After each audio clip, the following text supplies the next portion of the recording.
पुढची देखील बातमी याच संदर्भातली आहे। या घटनेच्या रात्री 12 वाजता डॉक्टर महिला आणि आरोपी प्रशांत बनकर दोघेही एकत्र होते असं आता कळतंय।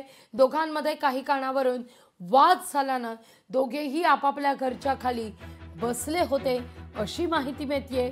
डॉक्टर महिलेनं 1 तासाच्या कालावधीत प्रशांत बनकरला तब्बल 41 कॉल केल्याची माहिती आहे। दोघांमध्ये वाद झाल्यानंतर महिला डॉक्टर रात्री 12च्या दरम्यान रागाच्या भरात घराजवळून निघून गेली।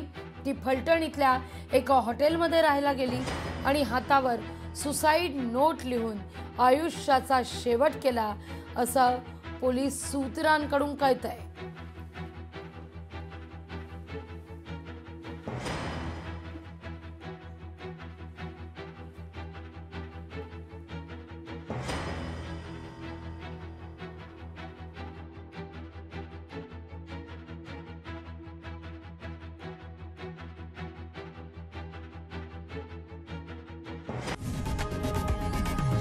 लोकशाही मराठी ऐका, पहा, जागरूक रहा।